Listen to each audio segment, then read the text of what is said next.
Osibyeyo otya ampuliriza yakoze olwaleero weebale wonna osinziira okutuuliriza tukwebaza okubeera ng'okola bw'otyo Peter Kibazo n'embeera mu studio za Radio Simba okwanjulira program Lutindo neneebaza abaakoze olwaleero gwe nga oyina kye wataddeko engalo n'ogaa nti kino nkikoze ne bwe kiba tekikuwadde muganyulo gwa leero nga kijja kuwa enkya oba oluli oba olunaku oluddako oba nga kikuwadde essuubi weewaawo weebale emirimu gy'okoze.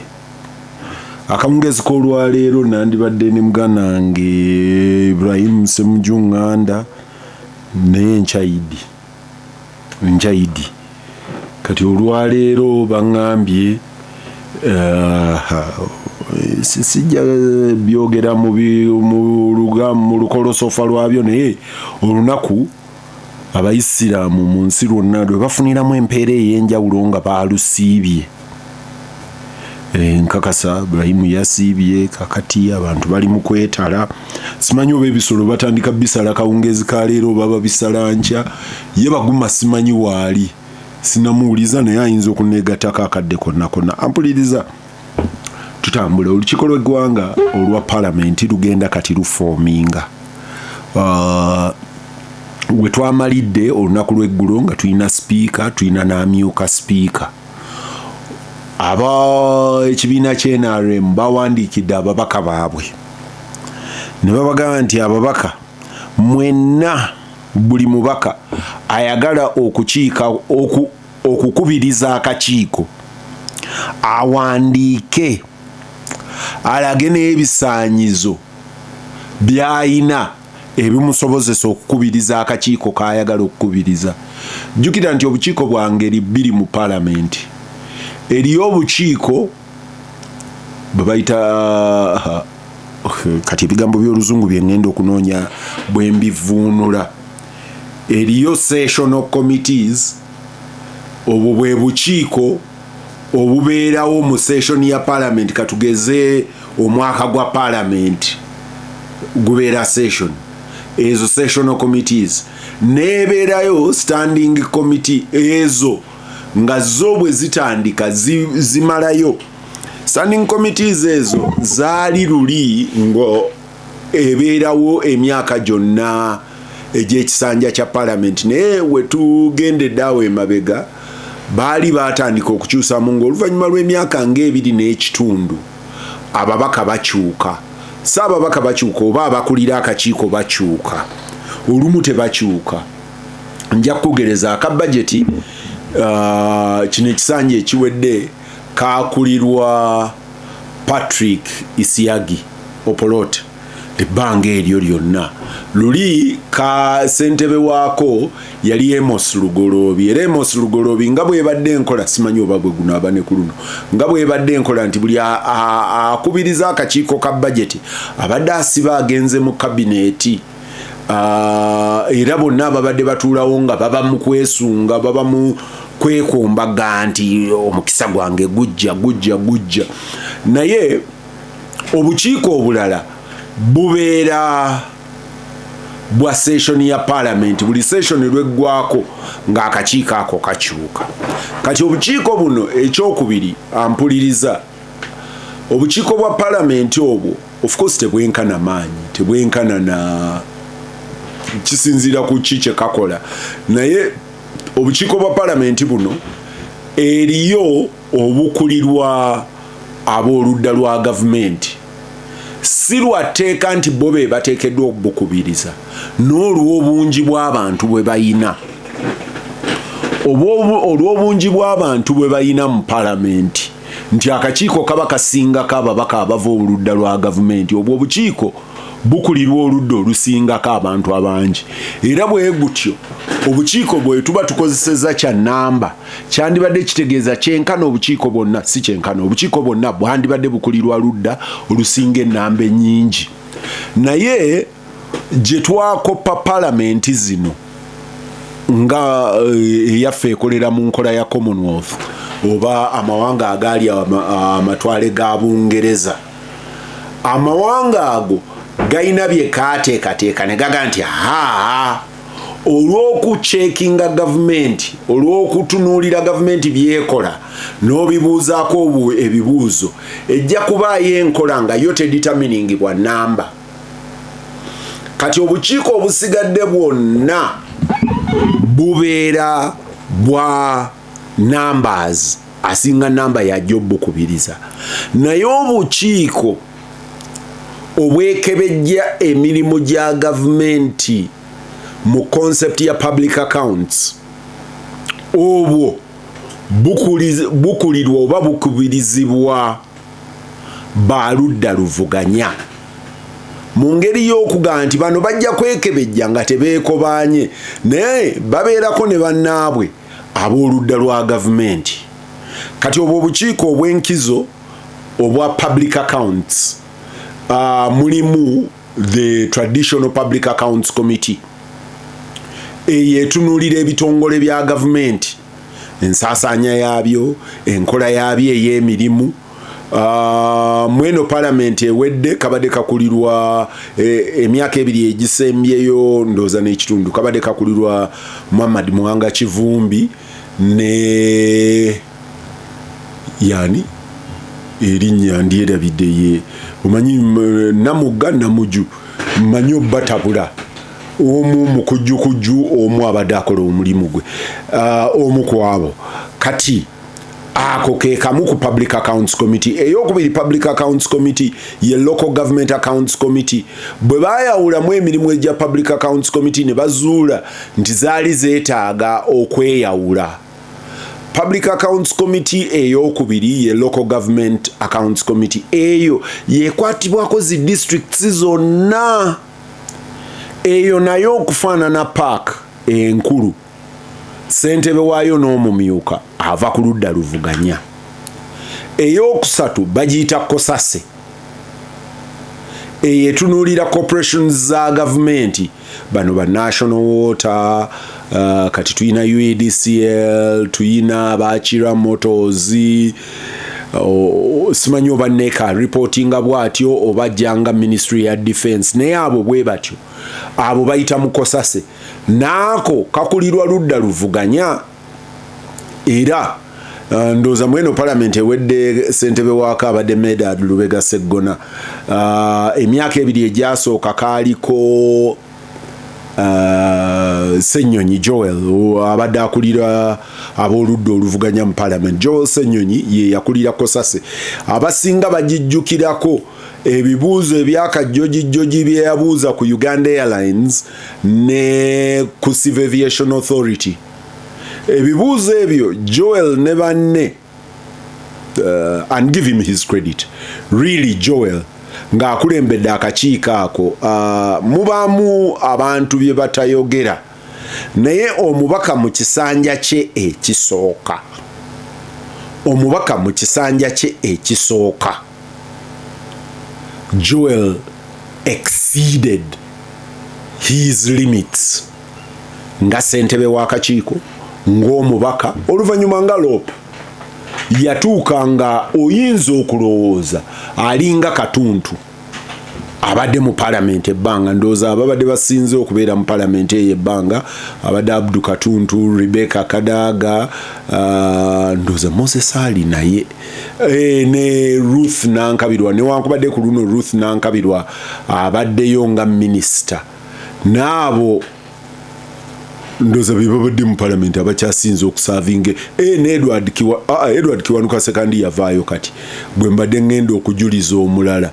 N'abo ne Theodoro Sekikubo, ne Sekikubo abadde omu ku bagiwangaliddemu ddala ng'era bagitegeera bya nsusso. Kati Ssenyonyi yesesetula ne Norbert Mao yandibadde mu bo, naye Norbert Mao yajja n'asavinga ebisanja bibiri na dropping out n'agenda chairing Gulu district, akomyewo mu parliament nga minister, kati yakomyewo ng'omubaka. Naye Ssenyonyi lwaki mwogerako nti very unusually for a first timer nga chairman wa Kosase yakola bulungi nnyo. Abajjukira Kosase eyo ye yasooka okutuwa embeekuulo ku Uganda Airlines abantu speaker ono avuddeko Anita Among n'agamba Ssenyonyi toddayo kubuuza bibuuzo nga ab'amawulire weebali. Ab'amawulire tubadde tukyunyizibwa nno akabanga mu eyo parliament. Toddayo kubuuza bibuuzo nga ab'amawulire weebali. Aga nti naye nze naakolera ntya mu kizikiza todooba bw'ogikoleeza ate n'ogibikka omukebe guba gutya. Ekyo ne kigenda ebyaddirira nga nti ebyakakiiko bikomyewo bidde ewa speaker era ne bivumbeerera awo. Naye nkugambye Kosase bwe yagivaako n'agiwa Medad Lubega Sseggona omubaka w'e Busiro yamazeeko nayo. Kati ery'endala olukiiko olulala olutawulikika nnyo ab'oludda oluvuganya lwe bakulembera baluyita Government Assurances. Government Assurance Committee eyo nayo gyeri neyegira nevumbeeramu naye nga nayo gyeri. Enkiiko zino olumu zibeera as active as abazikulembera. Nkugambye ab'NRM kye bagambye ababaka baabwe bawandiika okusaba abaagala okukulembera obukiiko buno. Bwe banaamala okusaba nga bano babatunulako. Ekyokulala kye basaba bwe bwa commissioner. Bakomishona mu parliament be babeera nga board eddukanya parliament. Abo be basalirawo bannaabwe budget y'omwaka erifaanana etya, emirimu gya parliament girikolebwa gitya, be badiscussinga ne speaker kalenda ya parliament, era be badiscussinga budget ya parliament. Ampuliriza jjukira nti budget ya parliament yanjawulo ku yankizo olw'okuba nti essiga lino baali agala okuliwa obwetengereze obw'enjawulo baalireka nga lyesetingira budget. Naye budget eyo bwe bamala ogikola bagiragako president. Kati president bwakkiriza nti weewaawo eyo budget ya parliament minister wa finance talina capacity egamba nti tema obakola bwe oti commission bwemaliriza ne speaker waayo kikakata ku speaker okutwala budget eyo. President simanyi oba agitwalayo oba agiweereza president n'agamba weewaawo oba nedda.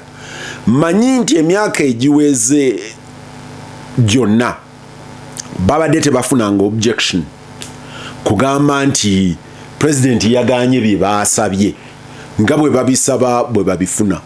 Manyi nti mu wiiki ng'emu okuva kati oba bbiri abantu bagenda kuba endere egenda kuvaawo, endere egenda kujja ng'abantu bagamba nti ababaka ba palamenti bagenda bawa miliyoni 3 ez'okugula emmoloka. Bagambe era beegwanyiza lwaki bano abajja okusavinga omuntu wa bulijjo, lwaki bo tebakoze bwe bati.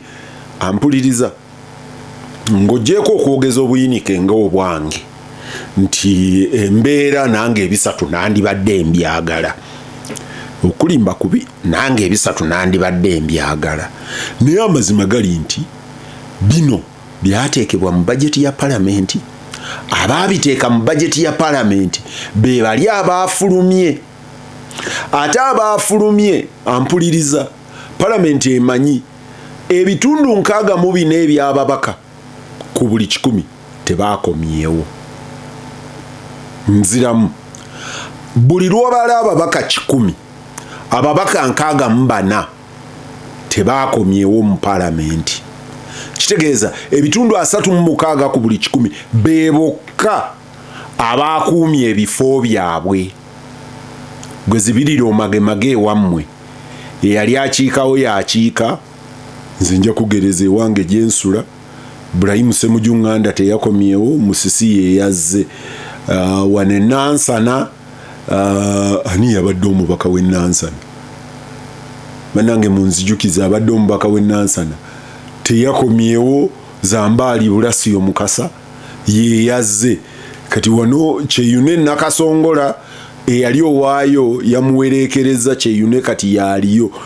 Just quick snippets gwe weekebere constituency gy'olimu neekulinaanye wa muganda wange Seggona wakyuse wano mu Kampala Central nawo wakyuse Kampala Central walwani Hajati Minsa Kabanda ye yazze ewalanise Wanyana kati Kampala yokka bw'ogibala mu babaka abakuumye ebifo byabwe ne bakomawo Kawempemu yakuumye omubaka waayo ye ani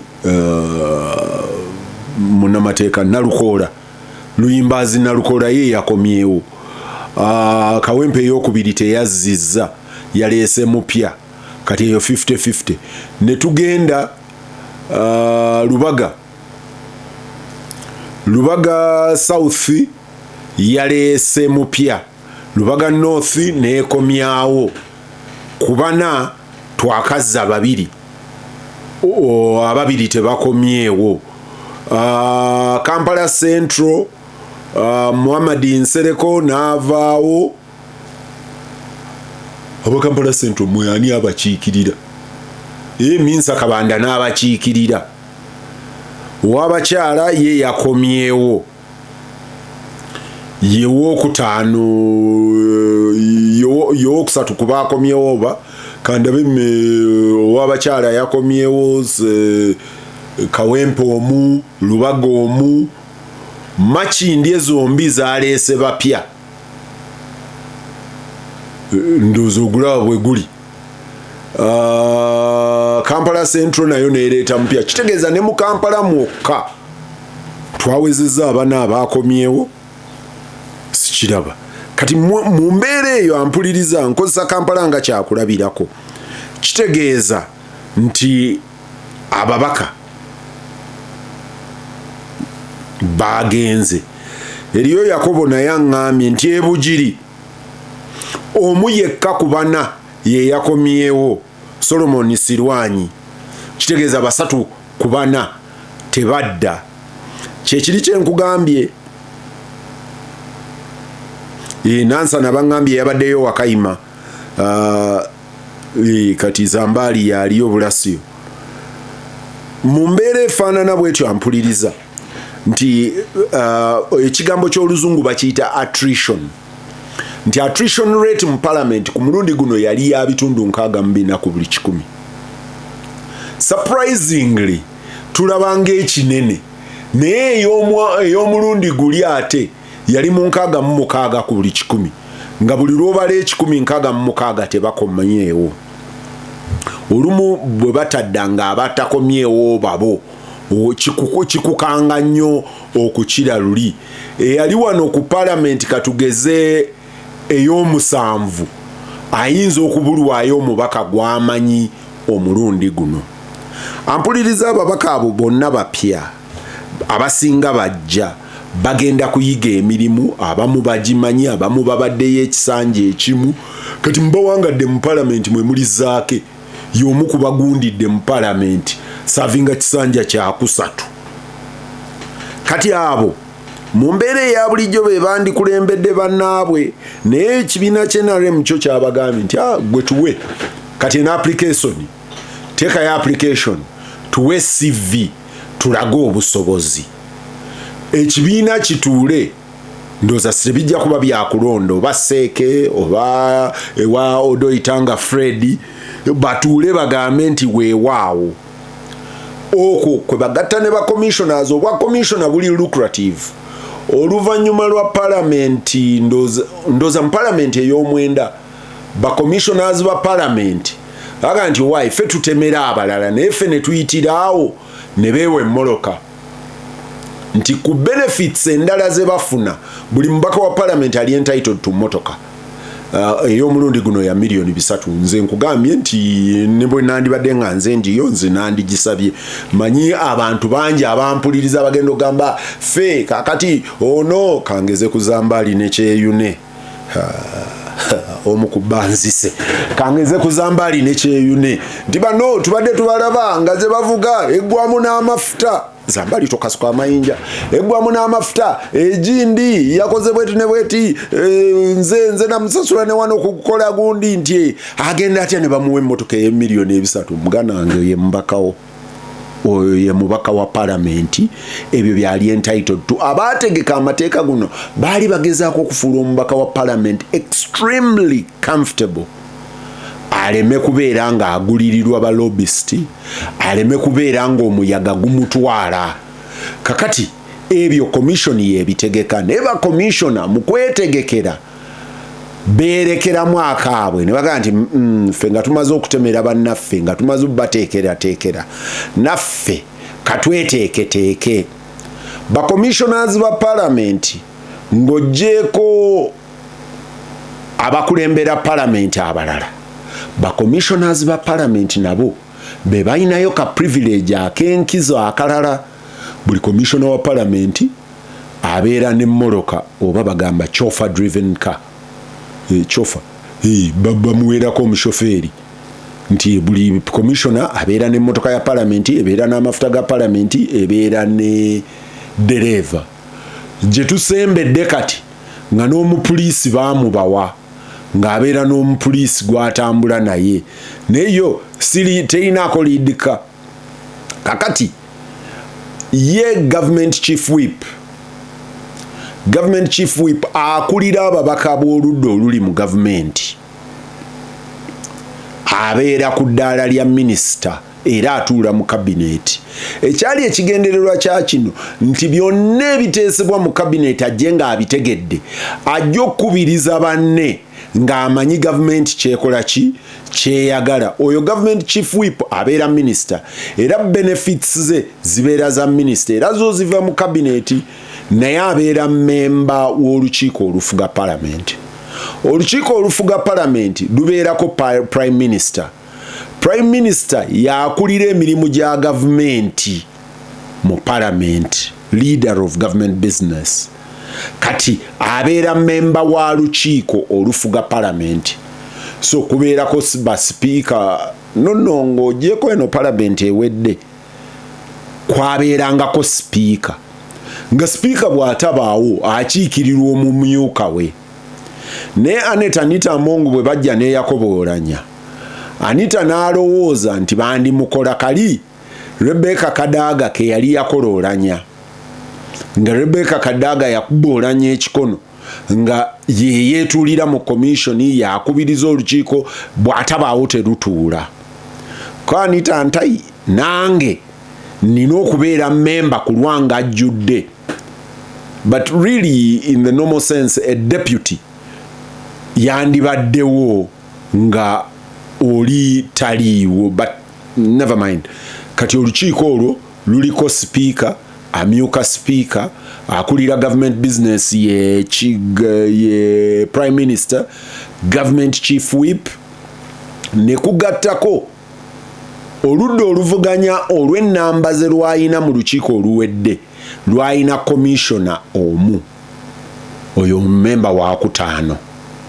Bwe tumala okuteekako commissioner omu ow'oludda oluvuganya, kati oludda lwa gavumenti olw'ennamba zaabwe nabo ne bajjuzaawo, ndooza bo balina basatu ba commissioners. Kati awo olukiiko ne lujjula ndooza lw'abantu 8, bwe mba siri mukyamu, bwe mba ndi mukyamu mu ntereze gavumenti bwe bayina 2. Olwo lwe lukiiko olufuga parliament era abanoonya ebiri lucrative mu ngeri zonna. Olwo lukiiko lulungi.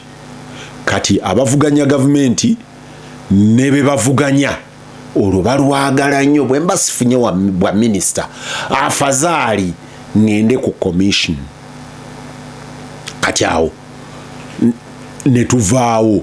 Olukiiko olwokubiri olw'enkizo lugenda kukola mu wiiki nga 2 okuva kati. Lugenda kubeera ku mwanjo nnyo, baluyita appointments committee. Ne luno lukulirwa speaker. Olwo lwe lwekebejja amannya agaleeteddwa eri speaker. Ku luno lugenda kutandika n'abaweereddwa emirimu. Tulina omumyuka wa Ssaabalamuzi, erinnya lye lyajja ng'olukiiko lwa palamenti luweddeko. Omumyuka wa Ssaabalamuzi akyali mukuula mu firiigi, alinze erinnya okuliweereza. Kati Yakobo Oboth agenda kutuula ne Thomas ne bannaabwe batuule beekebejje erinnya lino ligwanidde okubeera omumyuka wa Ssaabalamuzi wa Uganda. Olukiiko luno enfunda eziwerako tulwogeddeko nti olumu terukola bye ligwanidde kukola, olumu lutiitiira, naye waliwo olwo lwaluma bajjukira nti olukiiko luno luyinayo be lwagaana luga nti ono obwa minisita tabugwanye, era erinnya ne liddayo ew'omukulu. Simanyi oba omukulu anaabawuliriza, naye olwo olukiiko olwa appointments committee olwa parliament lukulu nnyo mu mbeera eno. Abalwegwanyiza bagenda kubeera bangi, lusobola okubeera oluzibu ennyo. Ababaka ne bakaddeyideyi baabwe bamanyi okubeerayo naga nze nja kwogerera mu lukiiko, nze bw'onookola bwoti nja kukola bwe nti, bw'onookola bwoti nja kukola bwe nti. Si bwe gwandibadde, naye nkugamba nti gubeerayo emirundi egyo. Kati olwo olukiiko lwa appointments board lukulu nnyo, era ze zimu ku nkiiko palamenti zejja okwanguwa okuteeka mu nkola, kubanga pulezidenti alina okubaweereza olukalala. Olwo nno olukalala lusuza abantu bangi nga tebeebase. Essaawa eno Kibazo n'akugaa nti nze nalulabyeko, obalaba nga bakyamye n'ewange ne baga wandabye, erinnya lye walabye lyabadde lifaanana eryange, yaluwandiise mu penso, yaluwandiise mu omukulu, oba amannya agawandiika mu kyoko oba mu penso simanyi, naye nga awo nawo weetuli. Kati bwe tumala appointments board bw'eneemala okukakasa Ssaabalamuzi n'ekakasa kabineeti empya, olwo ekiddirira bwe bukiiko buli. Obukiiko buli obulala buli omu okusinziira ku bukugu bwo, okusinziira ku bumanyi. Weewa noga nze mbadde njagala ntuule ku luno olukiiko kubanga awo wennina obukugu n'obumanyi. Bookola nabo ne bagamba weewaawo oba nedda. Ababaka balina ensako ebakakatako, ndowooza balina miliyoni nga 11 ze tuyita ez'omusaala, ezo ze zivaako omusolo. Bwe bamala okuvaako omusolo ku ezo, eziddirira bagiyita mileage oba mafuta. Mileage eyo bagikuwa okusinziira ku constituency eyo gyeri. Bw'oba okiikirira katugeza abavubuka aba Uganda yonna, gwe constituency ebeera Uganda, bw'obeera ow'amagye obeera okiikirira ba Uganda yonna, kitegeeza nti gwe amafuta bagakuwa nga bapimye Uganda yonna. Bapima Uganda yonna ne baga nti Uganda, era abo be bamu ku basinga okufuna ez'amafuta ennyingi. N'ezo ndowooza zibeera wakati w'obukadde, omulundi guno zibadde wakati w'obukadde 34 okutuuka ku asembayo waggulu. N'ezo zisobola okukyuka, gwampuliriza teweekanga, zisobola okukyuka mu mbeera ki amafuta galinnye. Leero natunudde ku pump price nga tuli mu 6 n'omusobyo. Kati ababaka bajja kugamba nti eno rate wagisetinga nga tukyali mu 15,000, kati tuli mu 6, yongezaamu. Kakati bovaawo ababaka beetegeke bafunayo allowance ey'okutuula mu bukiiko. The last time I checked bafuna allowance okutuula mu bukiiko okuva ku mitwalo ndowooza nga 5 n'omusobyo n'okweyongerayo.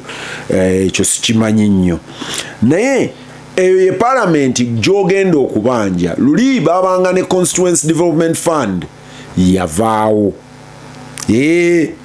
Gwe bakiikirira ow'ekalungu ow'ewa Sewungu Joseph Gonzaga temusaba Constituency Development Fund.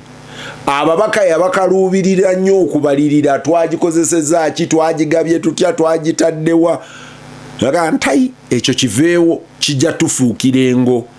Kati tekyaliyo Constituency Development Fund ezo tezikyaweebwa ababaka. Omubaka wo akwata mu kyafa kirina kiye n'akutemera. Ampuliriza bino mbitemamu gwawuliriza osobole okumanya. Yunus Kasirivu emessage njirabi.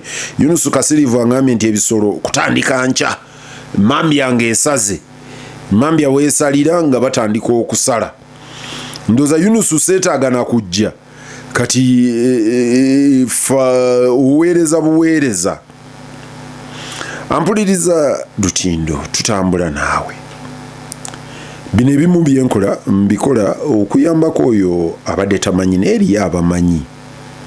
Eriyo abamanyi nga bino babimanyi.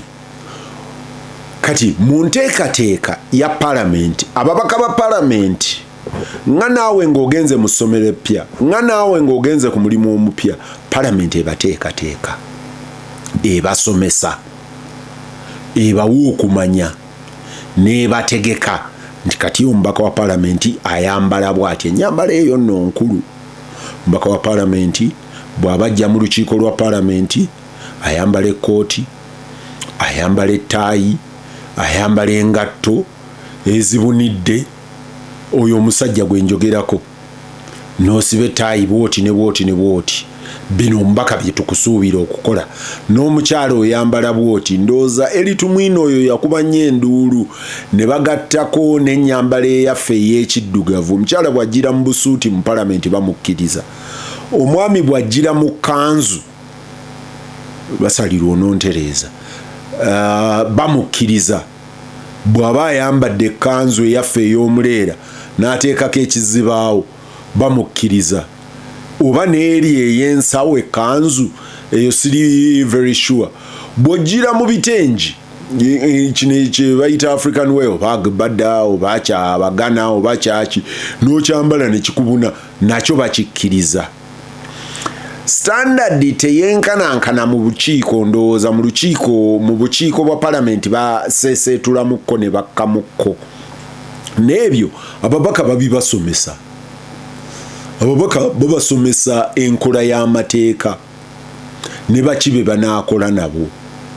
Olunaku lw'olwaleero mpuliriza omumyuka wa sipiika Thomas Tayebwa ng'ayogera n'ababaka ng'awera nkolokooto ng'aga nti njize mboneredde ebya Parliament ewedde binyambye nnyo okuyiga bwe tunaakola okugenda mu maaso. Honorable Tayebwa agambye nti yali atandise okwekweka ababaka ba Parliament ng'ekimwekwesa okimanyi nti ababaka nga mu kusabiriza mmo.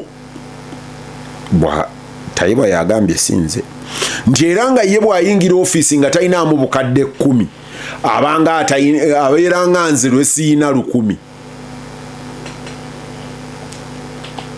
kuba nze seetaaga mutwalo mbeera munezaawo ebinyoobwa nga mpeddeyo.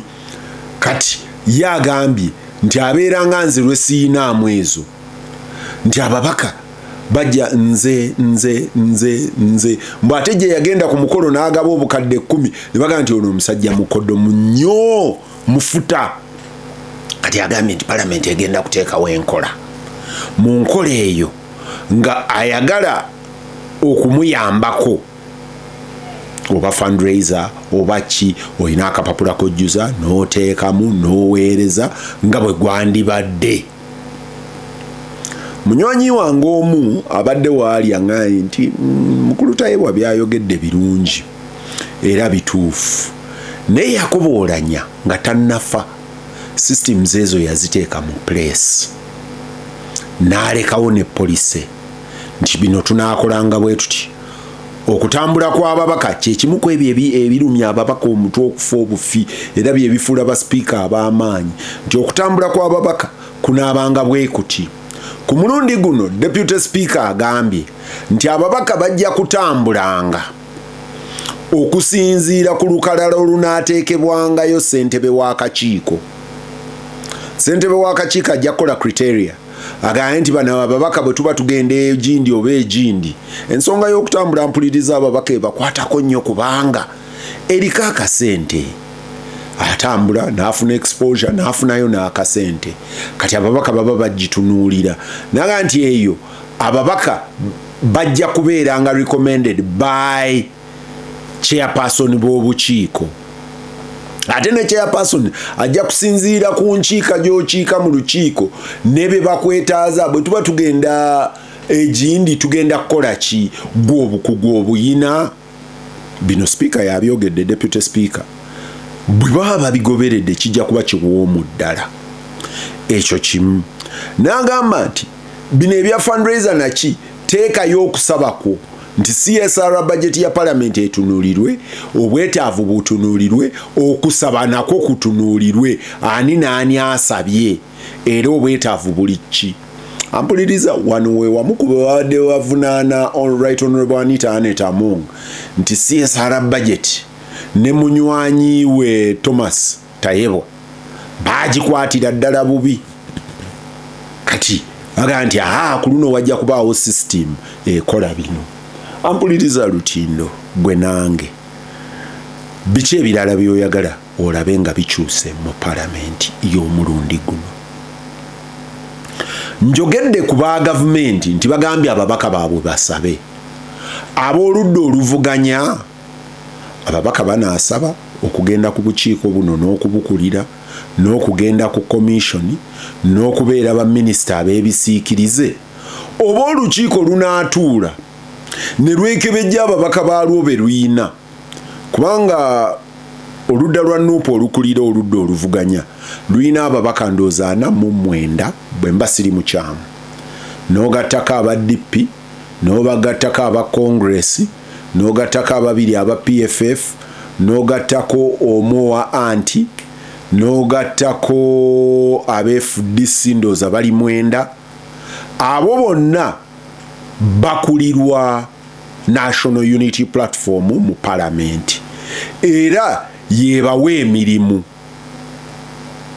yejo okugamba nti gwe genda wano gwe genda wano gwe kola guno gwe kola guno ababaka nabo banaasabibwa nabo basaba emirimu mu mbeera eno oba ekibiina kinaatuula ne kibeekebejja kubanga baba akyo batonotono kigambe gwe wano gwe wano gwe wali gwe obukugu bwotubwetaaga wano gojja tuswaliza eno binaabaamu okusika omuguwa munaabaamu okwekuba obulipo nze naawe gwe wandiyagadde gutambule gutya eri abadde ansaba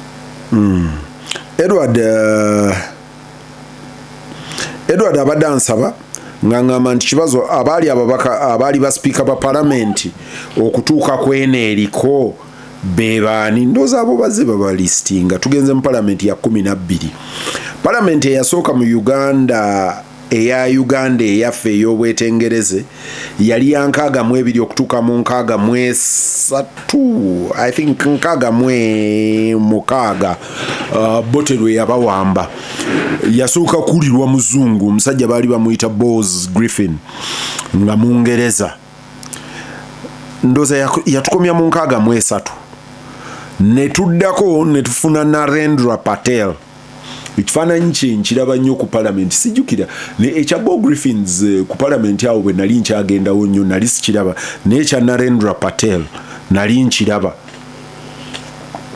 bwe tuva ku Narendra Patel oyo Narendra yatukunkumula okuva mu 63 okutuuka mu 71 nga Amini awambye wakati mu 71 ne 79 tetwalina palamenti kati zirize tubale 2 79 tukinana abawandiisi bangi bawandiika eyali chairman wa bagitanga UNCC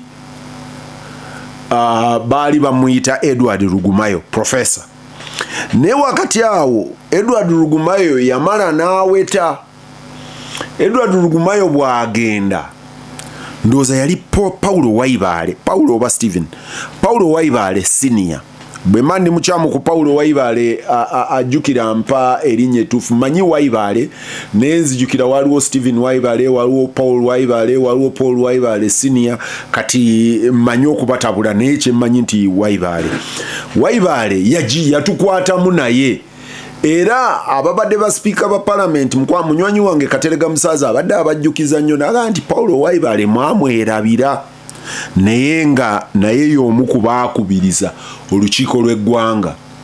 Paulo Waibale bwe yagivaamu oluvannyuma lw'okulonda kwa 8 mu Julayi wa 8 muna Congress Francis Butagira n'agikwata mu mpaka mu 85 Julayi nga Bookero bawambye.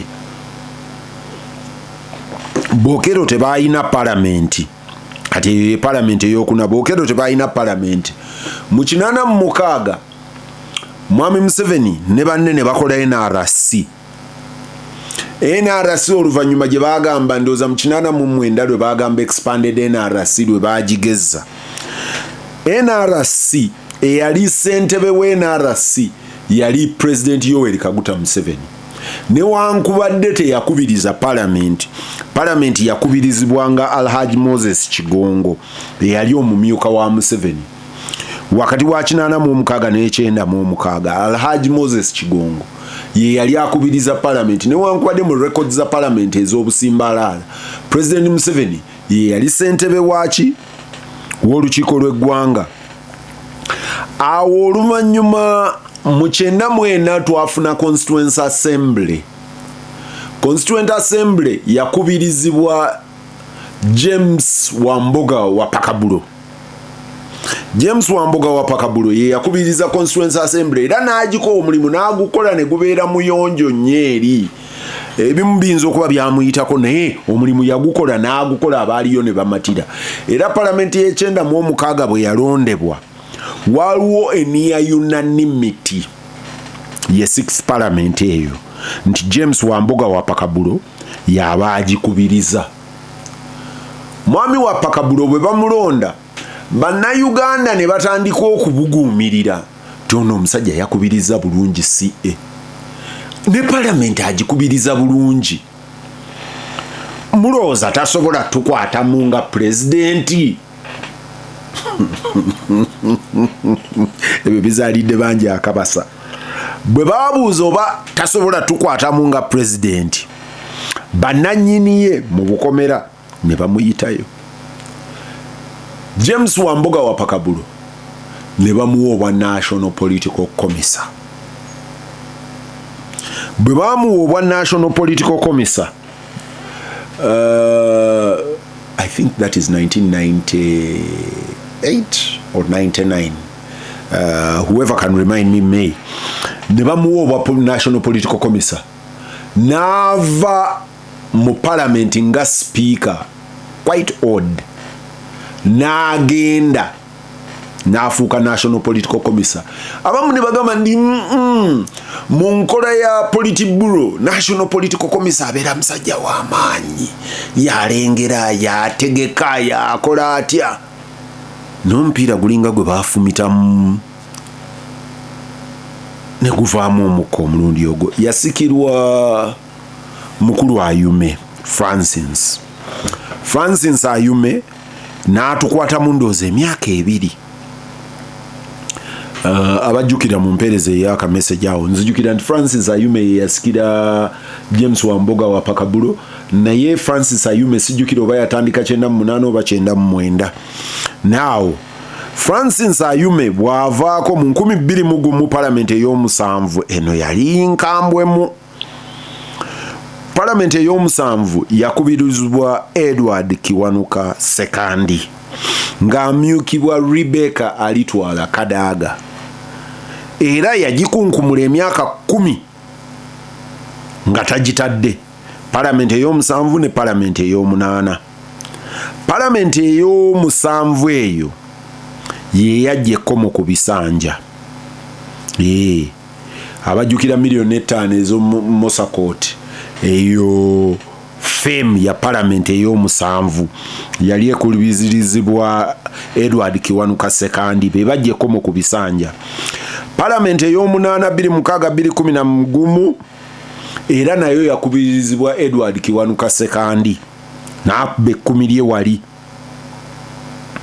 Palamenti ey'omwenda yakubirizibwa Rebecca Alitwala Kadaga ne palamenti ey'e10. Ey'omwenda ya mwenda ya kumi ey'ekumi ye yajja ekkomo ku myaka omukulembeze gy'atukulembera n'egamba mpaka abada n'abada yali ya Rebecca Kadaga.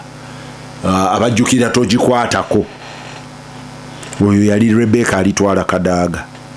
Ey'ekumi Jacob Olanya n'atukwatamuko, naye miskini yakwatamu omwaka ndowooza gumu.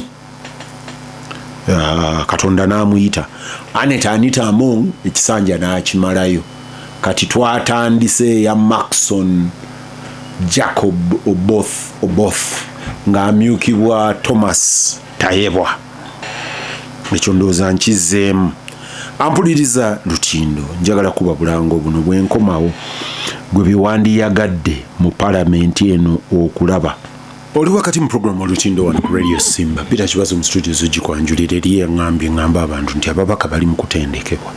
Era bibanditengerekeddwa bandibadde babikola.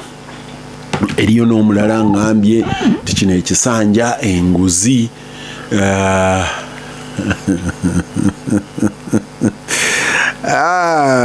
Bannayuganda n'okubuguma.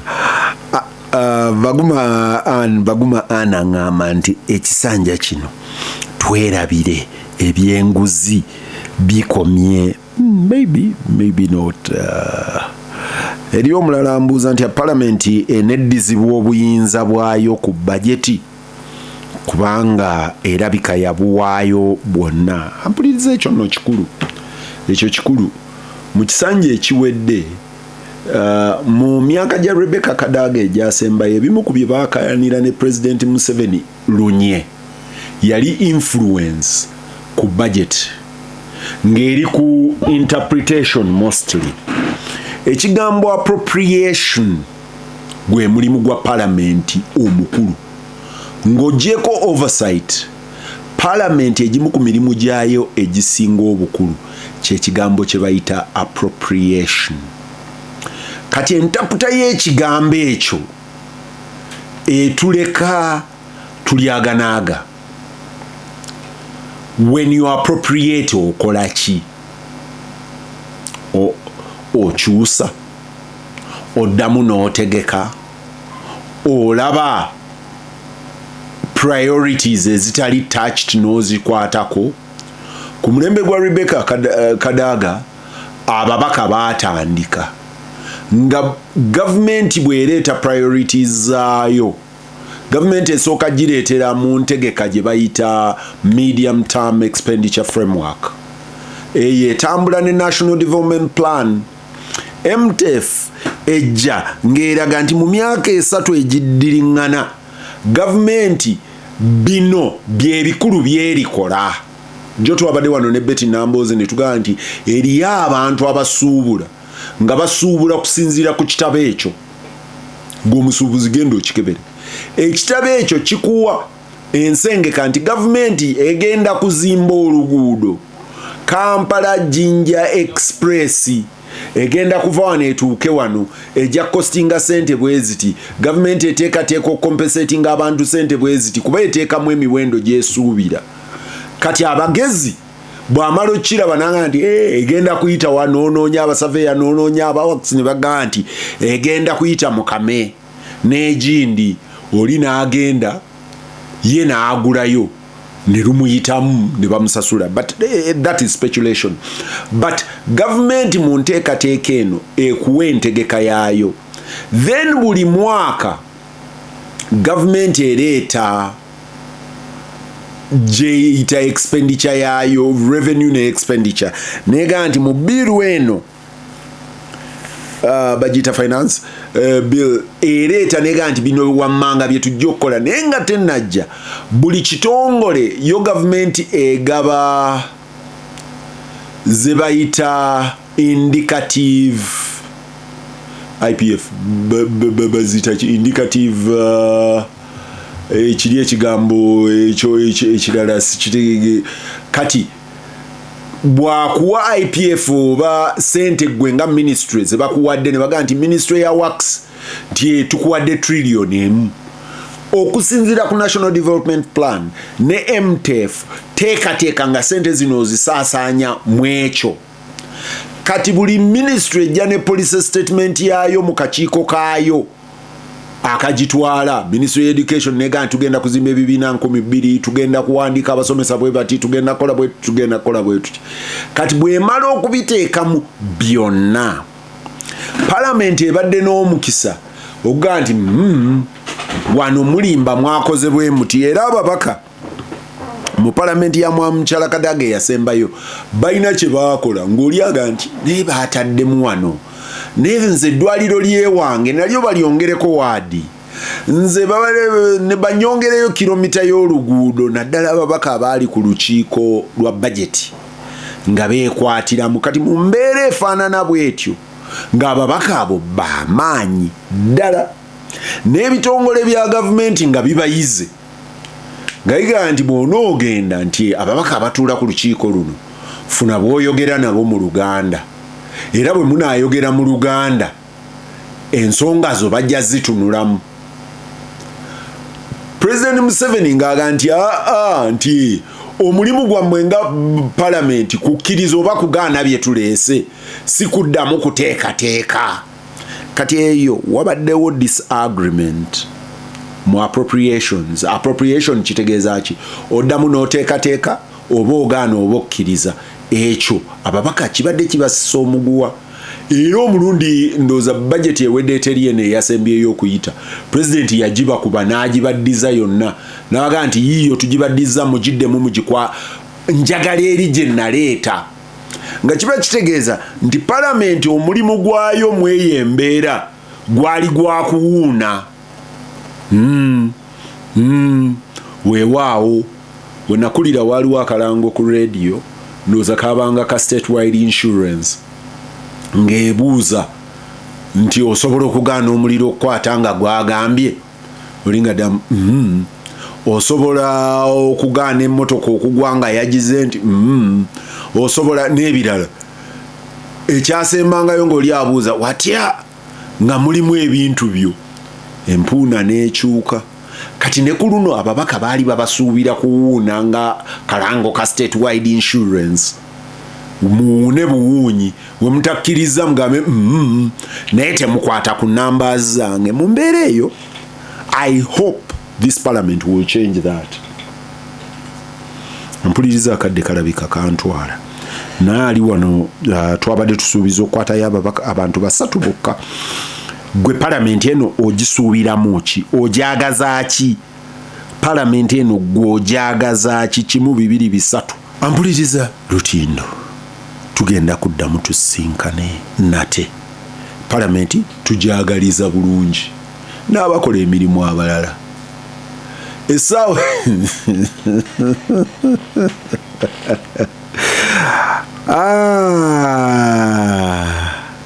Bannayuganda muli bazibu nnyo. Ampuliriza message ensesa eva wa Serunjoji. Serunjoji Dani anga nti kibazo bw'otogambye abakola ennyo obudde buno be basawo abagaana ne bapasita. Kati mu mbeera ya Parliament ne Cabinet omusawo omuganda ne pasita bakola ki? Miskini bw'obanga olina omusawo eyakulimbye ndi agenda okuteeka ku listi ya Cabinet oba listi ya committee gy'oyagala, oba pasita nga yakutaddeko emikono n'akugamba nti gwe kino ojja kifuna. Mungu akusaasire. Gwe nkusekereze siina kye nkugamba kisinga kaawo, kubanga neeyagenda ewa papa n'amuteekako emikono. Tuwuliziganye.